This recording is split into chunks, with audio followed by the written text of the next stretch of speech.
అందరికీ స్వాగతము arts for life సిరీస్కు. ఇది episode 5, సామరస్యత యొక్క కళ. మనం ఈ కార్యక్రమాన్ని మొదలుపెట్టే ముందు ఆ పరమాత్మని ఆహ్వానించి ఆయన స్మృతిలో కొంతసేపు ఉందాము.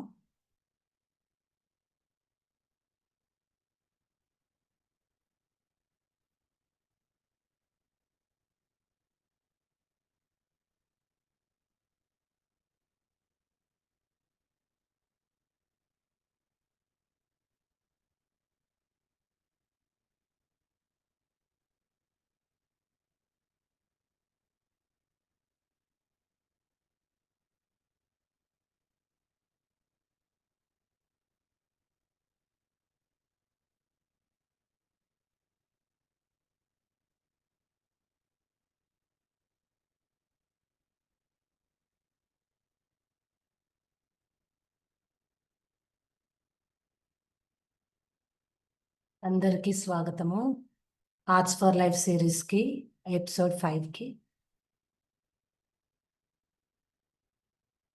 సామరస్యత యొక్క కళ అనేది చాలా అద్భుతమైన కళ.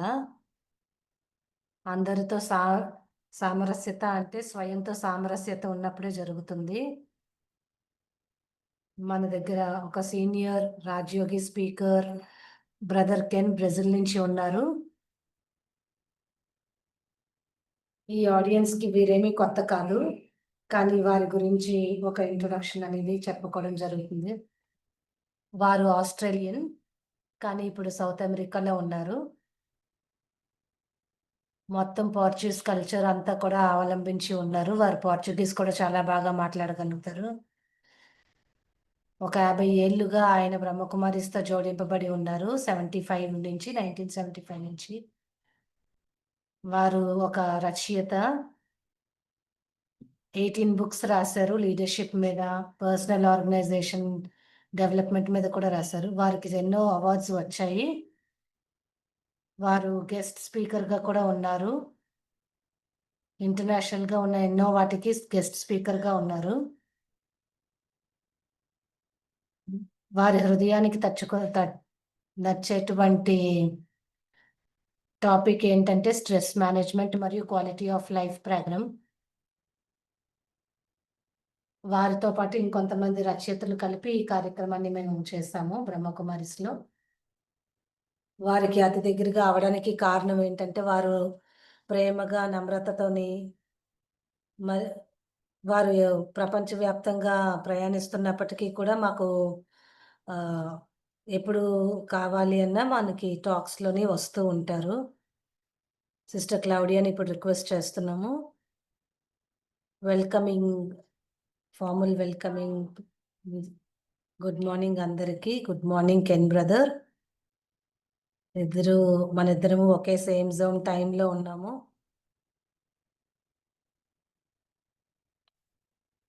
మీరు మాతో ఉండడము, మీరు మాకు నేర్పించింది నేర్చుకోవడం, సామరస్యత యొక్క కళ గురించి నేర్చుకోవడం కూడా మాకు చాలా ఆనందదాయకంగా ఉంది. మీరైతే దీనిలో మాస్టర్గా ఉన్నారు. సామరస్యత యొక్క కళ యొక్క మాస్టర్గా ఉన్నారు. ఎందుకంటే సంస్కారాల యొక్క సామరస్యత అనేది చాలా సులువుగా మీరు చేస్తారు. నేను ఎప్పుడు కూడా మిమ్మల్ని కోపపడడం కానీ ఇంకేవైనా విధంగా చూడలేదు. ఎప్పుడు చాలా ప్రశాంతంగా ఉంటారు, కూల్గా ఉంటారు. అది సంస్కారాల యొక్క సామరస్యత ఉంటేనే జరుగుతుంది. ఇప్పుడు మీరు చెప్పిన దాని ప్రకారం మేము కూడా దానిని నేర్చుకుంటాము. Thank you Claudia. Thank you అందరికీ.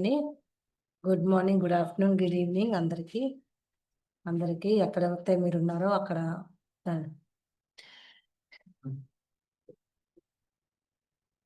మీకోసం పుష్పాలు కూడా ఉన్నాయి.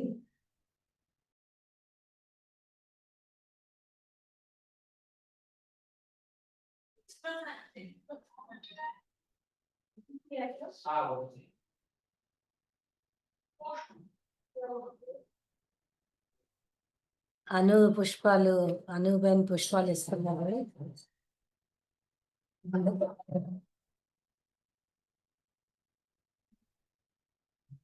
ఈ ప్రోగ్రాంకి స్వాగతం, సుస్వాగతం.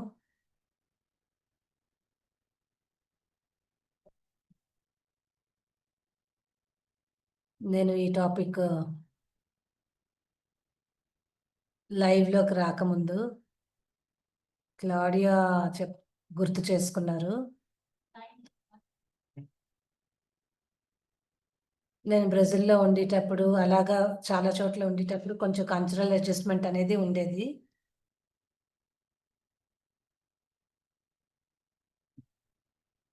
కల్చరల్‌గా ఉండే అడ్జస్ట్‌మెంట్ ఏమి పెద్ద డీప్‌గా ఉండదు.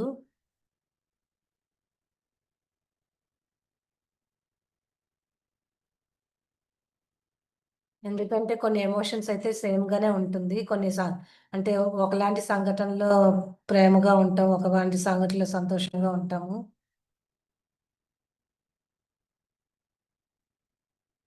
ఆత్మ యొక్క సంస్కారాలు ఏవైతే ఉన్నాయో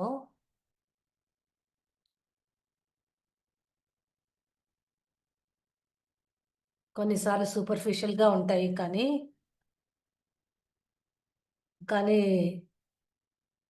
మనందరికీ కూడా కామన్‌గా మనందరమే స్పిరిచ్యువల్ బీయింగ్స్‌గా ఉన్నాము. ఆధ్యాత్మికంగా ఉన్నాము. మనందరమే కూడా ఒకే ఇంటి నుంచి వస్తున్నాము.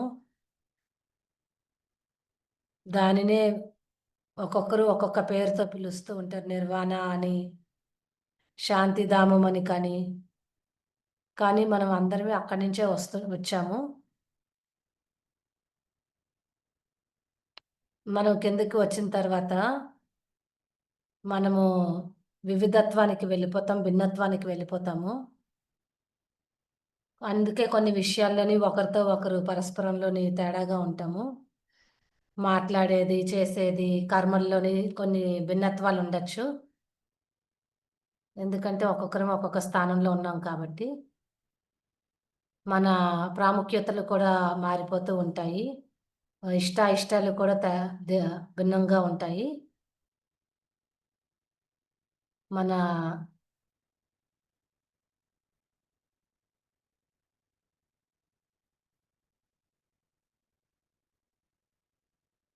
మన ప్రాముఖ్యతలు కూడా చాలా భిన్నంగా ఉంటాయి.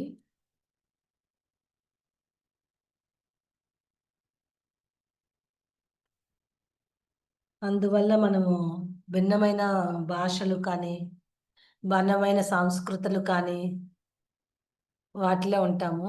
కానీ మనందరి యొక్క ఉనికి, పునాది అయితే ఒకచోటే. హ్మ్.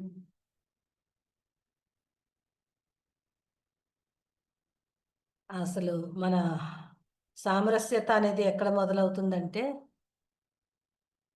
మీరు క మీన్ నేను మీకు కనిపించే విధంగా ఇద్దరు ఆత్మల్ని డ్రా చేశాను. వారిద్దరూ ఒకలాగే ఉన్నట్టుగా ఉన్నారు కానీ, వారు ఒకలాగా లేరు. నేను ఇంకొన్ని డ్రా చేశాను. అంటే నేను చెప్పేది అర్థమయ్యే విధంగా అసలు నేనేం చెప్పాలనుకుంటున్నానో.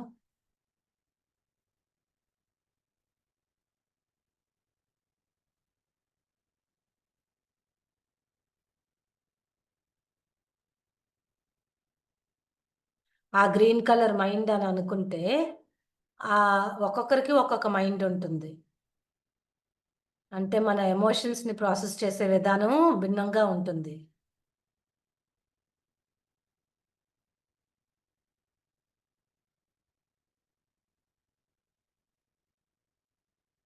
మళ్ళీ చూడండి, మళ్ళీ భిన్నంగా ఉన్నాయి కదా!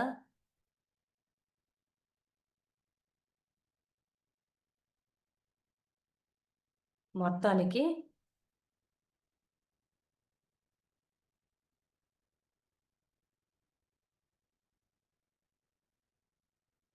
ఈ బ్లాక్ కలర్ ఏదైతే నేను గీస్తున్నానో, అది మన పర్సనాలిటీ అనుకోండి.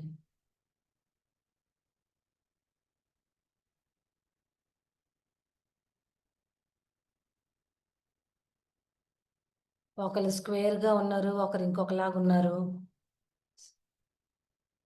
ఒక ట్రయాంగిల్‌గా ఉన్నారు. అప్పుడు ఆ ఇద్దరు ఇండివిడ్యుయల్స్ కూడా ఇద్దరు భిన్నమైన వారు, భిన్నమైన మనస్తత్వాలు కలిగిన వారు, భిన్నమైన పర్సనాలిటీ కలిగిన వారు.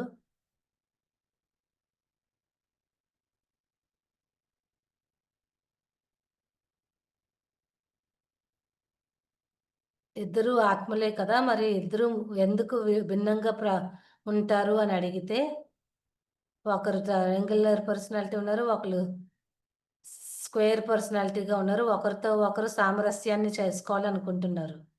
ఏకీభవించాలనుకుంటున్నారు.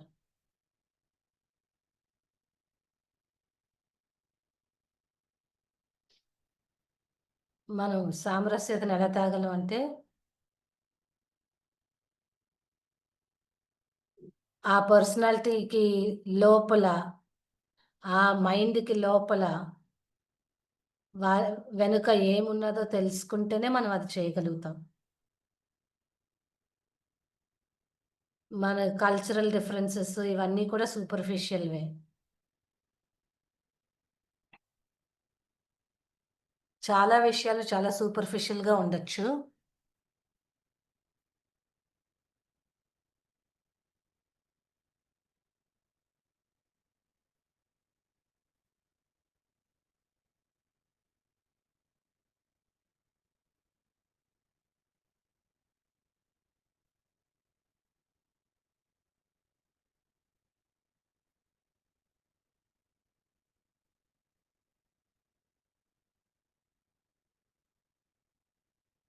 అసలు వీరిద్దరూ ఇంత భిన్నంగా ఎందుకున్నారు?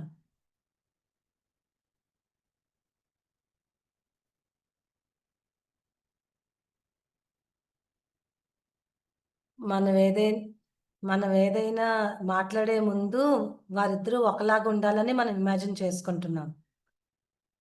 కానీ మనకి క్లియర్‌గా కనిపిస్తుంది. ఒకవేళ నేను ఈ ప్రపంచాన్ని నా చేతిలో ఉన్నటువంటి ఆ కన్నం అనేటువంటి లెన్స్ ద్వారా చూసినట్లయితే, దాన్ని బట్టి నేను దానిలో నుంచి చూడగలిగిందే చూస్తాను. దాన్ని దాటిన తర్వాత నేనేం చేయలేను. ఈ ఎలక్ట్రోమాగ్నెటిక్ స్పెక్ట్రమ్‌లో ఉన్నదే చూడగలుగుతాను. నేను అంతకన్నా పెద్ద స్పెక్ట్రమ్‌లో ఉన్నది తీసి చేయలేను. చూడలేను.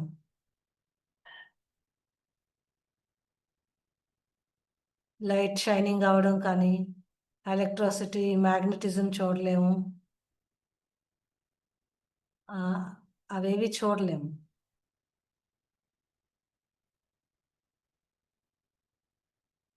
రెడ్‌కి ముందు, వైలెట్ తర్వాత ఏమి చూడలేము. లిమిటెడ్‌గా ఉంటాము.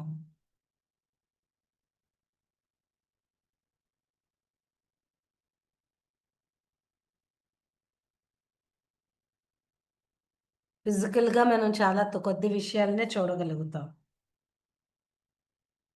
అందువల్లనే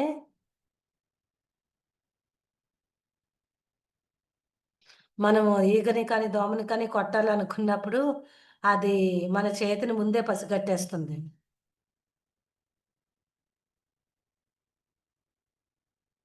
మన చాలా విషయాల్ని ట్యూన్ చేయలేము. అందుకే ఫిజికల్‌గా ఉంటే మనం లిమిటెడ్‌గా ఉన్నాము. మన చెవులు, కళ్ళు ఎంతవరకు తీసుకోగలుగుతదో అంతవరకే మనం చూడగలుగుతాము. అంతవరకే మనకు తెలుస్తుంది. అప్పుడు నా బిలీఫ్ సిస్టమ్ లోపల, నా ప్రాధాన్యత లోపల, నా జెండర్ అనుసారంగా అప్పుడు ఒక చిన్న బాక్స్‌ని తయారు చేస్తాయి ఇవన్నీ కూడా. నేనిప్పుడు ఆ బాక్స్‌ని నా కంటి పైన పెట్టి దాని త్రూ చూడాలని నేను చూస్తూ ఉంటే, నేను ఎంతుందో అంతే చూడగలుగుతాను. ఎక్కువ చూడలేను.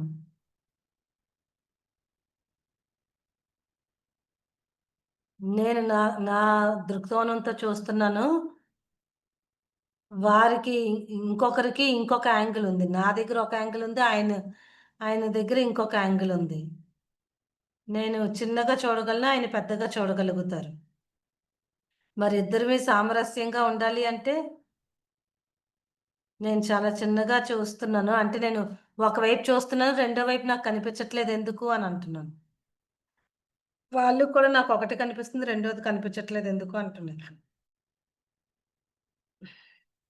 మనం చూస్తున్న దృక్కోణాలు కూడా చాలా భిన్నంగా ఉండొచ్చు.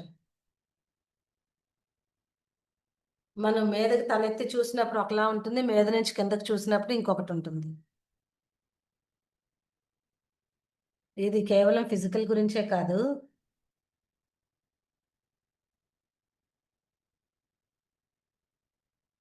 నాకు ఆత్మవిశ్వాసం చాలా కొద్దిగా ఉన్నాదనుకోండి, అప్పుడు నాకు ప్రాబ్లమ్ చాలా పెద్దగా కనిపిస్తది. నాకు మనందరివి కూడా మనందరివి కూడా ఓపెన్ అప్ అవ్వాలి. అప్పుడు మనకి చాలా ఎక్కువగా కనిపిస్తుంది. మనం అర్థం చేసుకోవడం కూడా చాలా ఎక్కువగా అర్థం చేసుకోగలం. నా దృష్టిని నారోగా చేసేస్తే ఒక జెండర్ వల్ల కానీ, ఇంక డిఫరెంట్ క్వాలిఫికేషన్స్‌తో కానీ, విద్యతో కానీ, వీటి వలన నేను నారోగా చేసేస్తే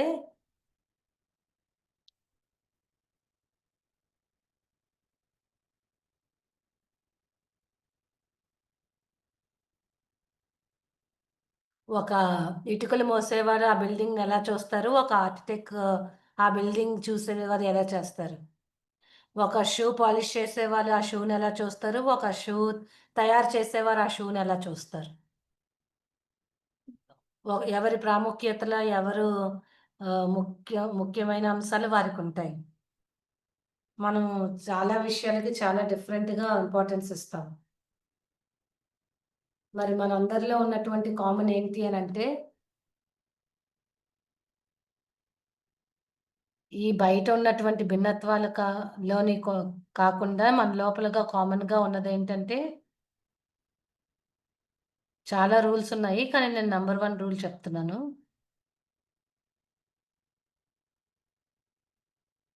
మనం పరస్పరంలో సంస్కారాలని సామరస్యం చేసుకోవడానికి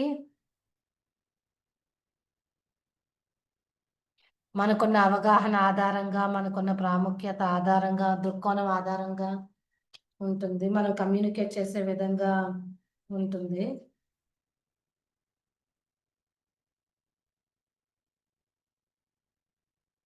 ఇన్ ఇన్ లాటిన్‌లోని కమ్యూనికేషన్ అంటే కమ్యూనికారే అంటే దాంట్లో కామన్ అనే వర్డ్ ఉంటుంది కదా! అంటే కామన్ అని. కామన్. కమ్యూనికేషన్ అని అనగానే అర్థం ఏంటి అనంటే ఇద్దరిలోని కామన్‌గా ఉన్నదాన్ని ఎస్టాబ్లిష్ చేయడము అని అర్థం.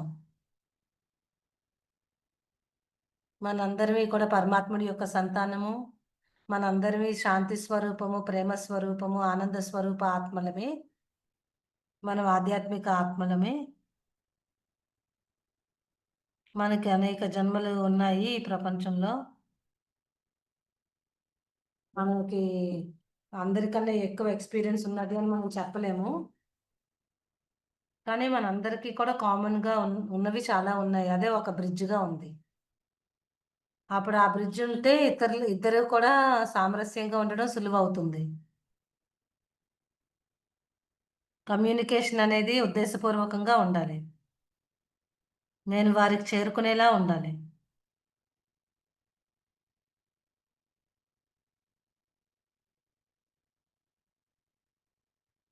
మన జీవితం అంతా అనేక సంబంధాలలోనే ఉన్నది. సంబంధాలతో ఉంది. నాకేం సంబంధం ఉంది? ఇతరులతోనే నాకెలాంటి సంబంధం ఉంది? మనందరమే కూడా ఒకరితో ఒకరు డిపెండ్ అయ్యి ఉన్నాం. నన్ను నేను బాగా అర్థం చేసుకున్నట్లయితే ఇతరులని బాగా అర్థం చేసుకోగలుగుతాను.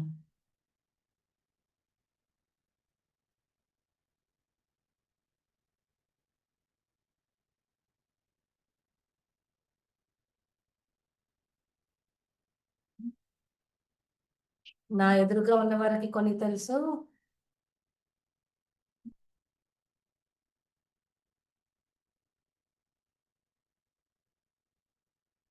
నాకు నాతోని మంచి రిలేషన్‌షిప్స్ ఉంటే ఇతరులతో నేను క్లోజ్‌గా ఉన్నట్లయితే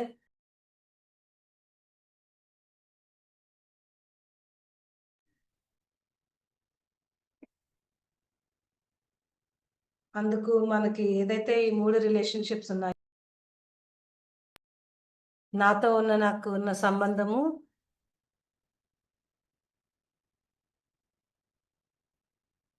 ప్రకృతితో నాకున్నటువంటి సంబంధము, నా శరీరంతో నాకున్నటువంటి సంబంధము, ప్రకృతి అంటే దాంట్లో శరీరం కూడా మొట్టమొదటిది. నా శరీరాన్ని తయారు చేసే అణువుల్ని నేను ఎలా ట్రీట్ చేస్తున్నాను అని. మనకైతే 100 ట్రిలియన్ ఆటమ్స్ తయారు చేస్తేనే మనము అక్కడ ఉన్నటువంటి శరీరంలో అన్ని ఆటమ్స్ ఉన్నప్పటికీ కూడా అన్నీ ఒకలాగే ఉండవు, భిన్నంగా ఉంటాయి. కొన్ని ఆక్సిజన్‌తో, కొన్ని కార్బన్‌తోని, ఆక్సిజన్, కార్బన్ ఇవి రావడం, పోవడం అన్నీ జరుగుతూ ఉంటాయి.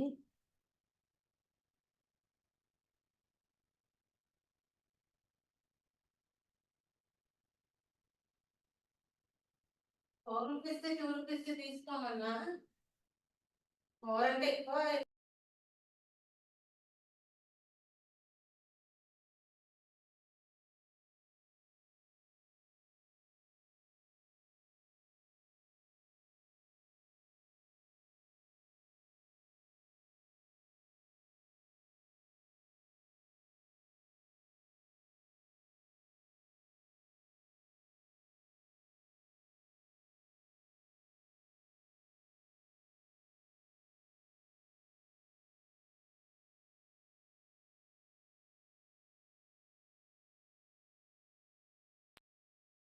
హలో. ఆ!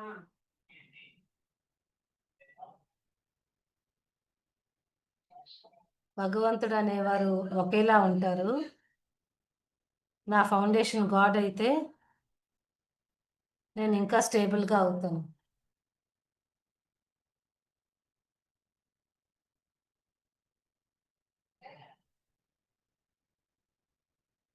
నా ఇతరులతో నా ఉన్న సం సం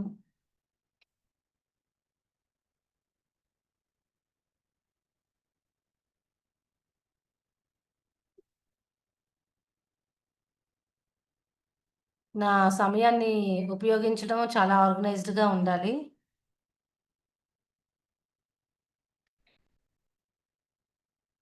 నేను ఏదైతే మీకు ఇది షేర్ చేశాను కదా!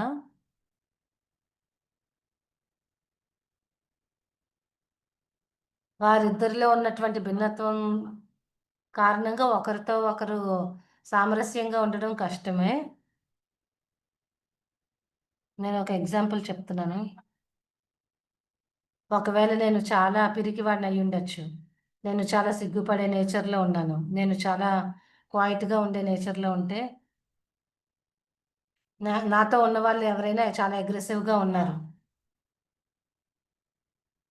అప్పుడు ఆ ఎదుటి వ్యక్తితోని నాకు ఎంతో రె ఇబ్బందుంటుంది. నేను క్వైట్‌గా, పిరికిగా ఉంటాను. నాకు వారితో ఎలాంటి ఇబ్బందుందో, వారికి నాతో అలాంటి ఇబ్బందే ఉంటుంది.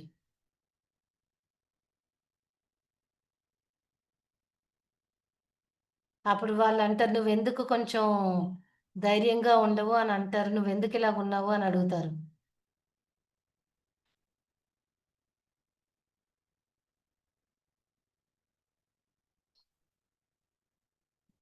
సామరస్యత అంటే, నేను పిరికివాడిని, కానీ ఎదుటి వాళ్ళు చాలా ధైర్యవంతులు అనుకోండి. వారు చాలా స్ట్రాంగ్‌గా ఉన్నారు. చాలా సత్యంగా ఉన్నారు.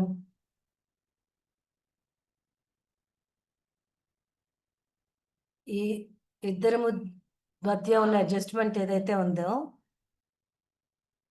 నా పిరికితనంతోని, వారి యొక్క అగ్రెసివ్ నేచర్‌తోని ఏదైతే ఉందో, మేమిద్దరమే మ్యాచ్ అవ్వాలి అనేసి ట్రై చేస్తాము.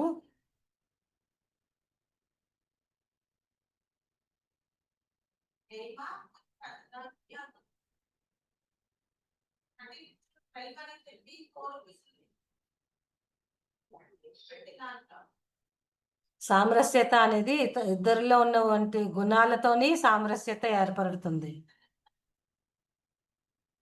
ఆత్మలో ఉన్నటువంటి ఆ గుణాలేవైతే ఉన్నాయో, ఆత్మలో ఉన్నటువంటి శాంతి, శక్తి, ప్రేమ, వివేకము,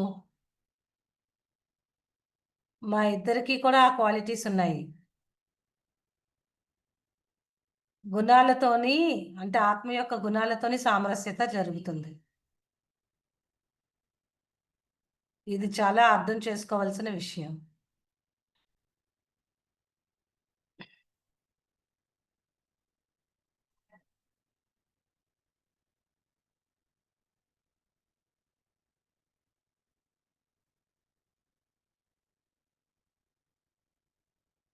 సామరస్యంగా ఉండడానికి కావాల్సిన టిప్స్ గురించి అడుగుతారు. నేనైతే 5 స్టెప్స్ చెప్తున్నాను. 5 స్టెప్స్‌తోని మనకి అలాగా సామరస్యంగా ఉండడానికి అవుతుంది.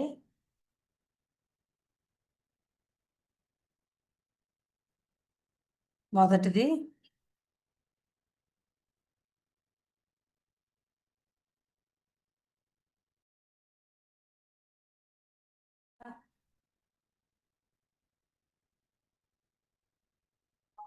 ఒక్కొక్కరికి ఒక్కొక్క ఐడియాలుండొచ్చు.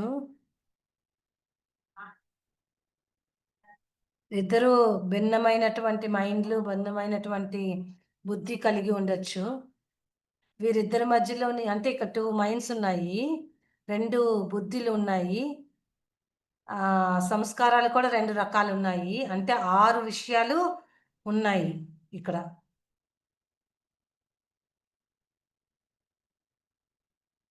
నేను ఎదుటి వాళ్ళ యొక్క పర్సనాలిటీతోని అప్‌సెట్ అయ్యుండొచ్చు. అంటే నా మనసు వారి మనసుతోని కలవట్లేదు అని అర్థం. అర్థం చేసుకోవట్లేదని అర్థం.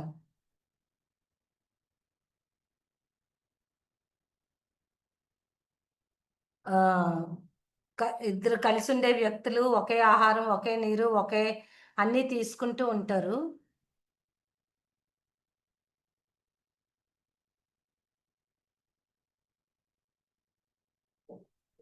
కానీ వీరిద్దరూ కూడా వారి వారి పూర్వజన్మలో ఎలా ఉన్నారు, ఎలాగో ఏంటో మనకు తెలీదు కదా!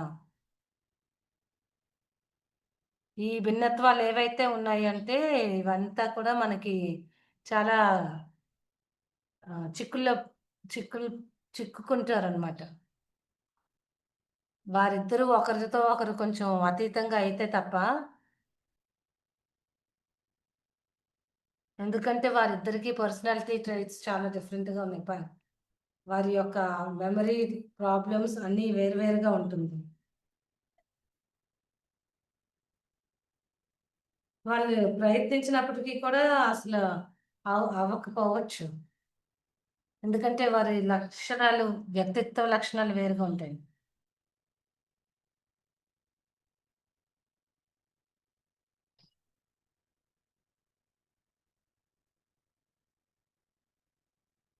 ఒకరితో ఒకరు బాగా వినడం. అంటే ఎవరేం చెప్తున్నారో బాగా వినడం అనేది చాలా ముఖ్యమైనది.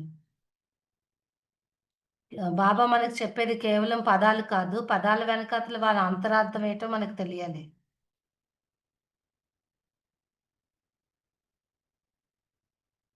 అప్పుడే వారి క్వాలిటీస్‌ని మనం అర్థం చేసుకోగలం.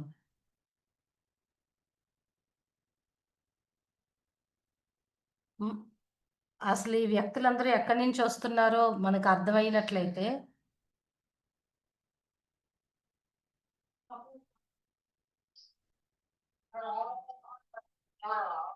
2 మోనోలాగ్స్ ఉన్నాయి కదా!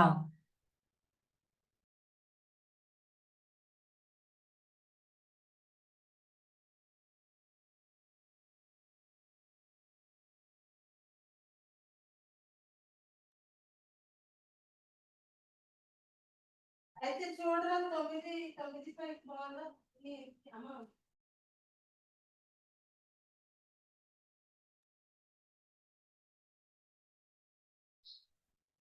ఒక క్యారెక్టర్‌లోని 6 పార్ట్స్ ఉంటాయి.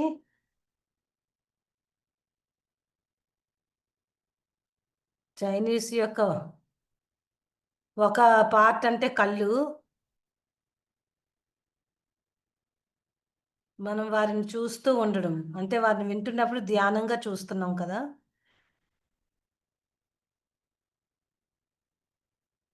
వా నన్ను ఇతర వ్యక్తిని కనెక్ట్ చేయడానికి ఒక లైన్ ఉంటుంది. హార్ట్ కూడా ఉంటుంది ఆ క్యారెక్టర్‌లో.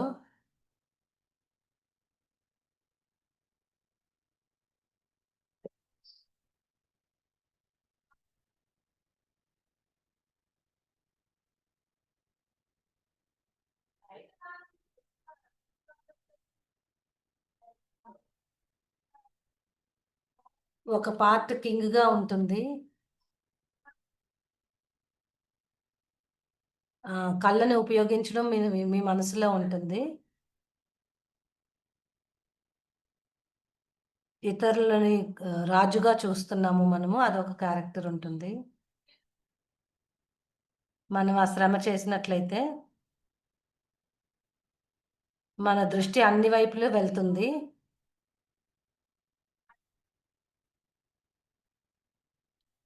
2 మైండ్స్, 2 బుద్ధులు, 2 పర్సనాలిటీ ట్రైట్స్ లోనించి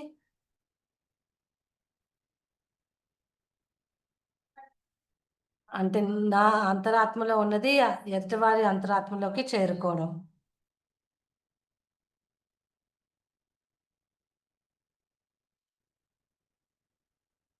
మనం చాలా జాగ్రత్తగా వింటున్నాము. కానీ ఎదుటివారు దానికి అటెన్షన్ ఇవ్వట్లేదు.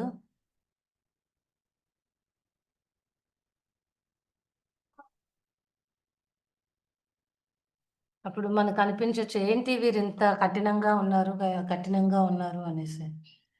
కానీ నిజంగా చెప్పాలంటే వారు భిన్నంగా ఉన్నారే తప్ప కఠినంగా లేరు. రెండో స్టెప్ ఏంటంటే మనం ఇతరులని బాగా వినడానికి ప్రయత్నిస్తున్నాం. అప్పుడు ఆత్మకు అసలు నిజంగా ఏం కావాలి? ఆత్మకు ప్రేమ కావాలి, అర్థం చేసుకునే గుణం కావాలి.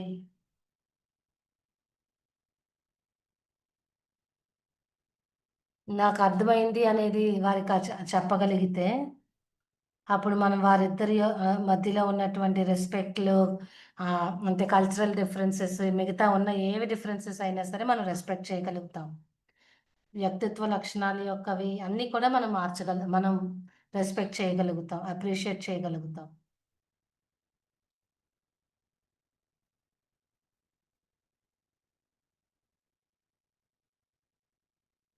అప్పుడు వారిని నమ్మి వారితో ఉన్నటువంటి చిన్న చిన్నవేవైతే ఉన్నాయో తొలగించుకోగలం.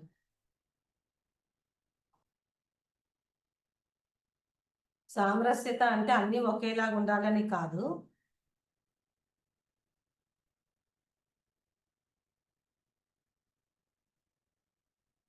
మన అంటే ఇవన్నీ కనిపిస్తున్నాయి. ఈ లక్షణాలన్నీ కనిపిస్తున్నాయి. కానీ దాని వెనక ఉన్నటువంటి ఆత్మను కానీ మనం గుర్తించగలిగితే, ఈ విభేదాలు ఎన్నున్నా కానీ మనం సామరస్యంగా ఉండగలుగుతాం. అంటే ఎదుటి వారిని జాగ్రత్తగా వినడము,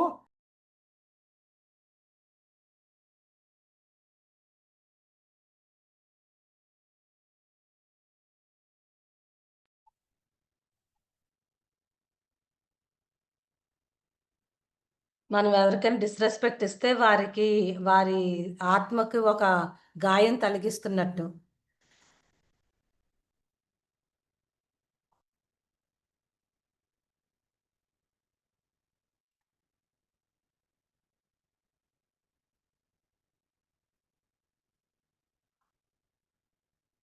అంటే వారికి అంటే మనం ఇతరులను డిస్‌రెస్పెక్ట్ ఇస్తున్నాము అంటే, అగౌరవపరుస్తున్నామంటే వారికి మనం గాయం కలిగిస్తున్నట్టు లెక్క.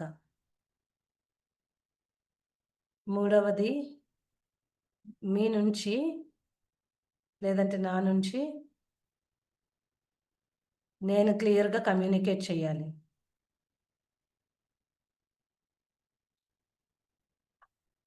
అంటే నేను నా ఆలోచనలని, నా ఫీలింగ్స్‌ని చాలా నిజాయితీతోని, దయతోని చెప్పగలగాలి.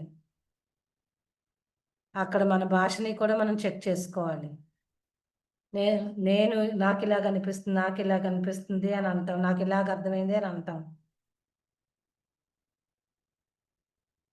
ఇది ఆహ్, నాన్ నాకనిపిస్తున్నది నేను కమ్యూనికేట్ చేయడం అన్నమాట.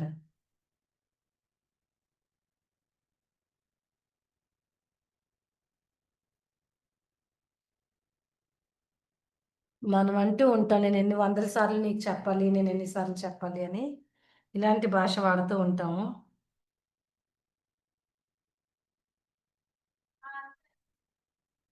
అది హానెస్ట్ కాదు. కానీ ఎందుకంటే మనం మనకు మన ఫీలింగ్సే మనకు అర్థం కాలేదు కనుక.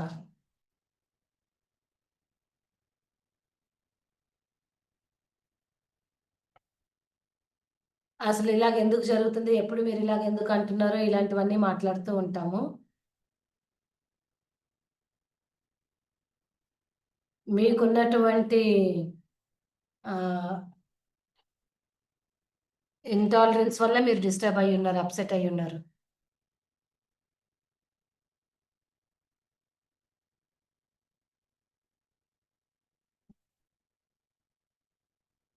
హ్మ్. మనం ఇతరులు కోపంగా ఉంటే అప్‌సెట్ అయిపోతూ ఉంటాం కదా!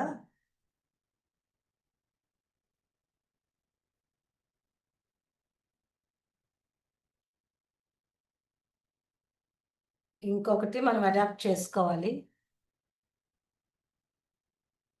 ఫ్లెక్సిబుల్‌గా కూడా ఉండాలి. ఎందుకంటే చాలామంది ఆలోచించేది, యాక్ట్ చేసేది చాలా డిఫరెన్స్ ఉంటుంది. భిన్నంగా ఉంటారు. ఇతరులని మంచి మూడ్‌లో ఉండాలి ఎప్పుడు అనేసి మీరు ఎక్స్‌పెక్ట్ చేస్తారన్నారు కదా! ఇతరులు మనల్ని ఎప్పుడు సదా రెస్పెక్ట్ ఇవ్వాలి అని ఎక్స్‌పెక్ట్ చేస్తామా?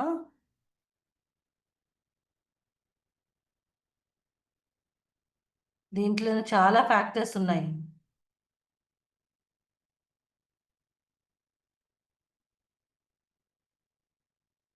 ఎందుకంటే జటిలత్వం పెరుగుతున్న కొద్దీ మనం దేన్ని కనుక్కోలేము. మన బిహేవియర్, మన ఎక్స్‌పెక్టేషన్స్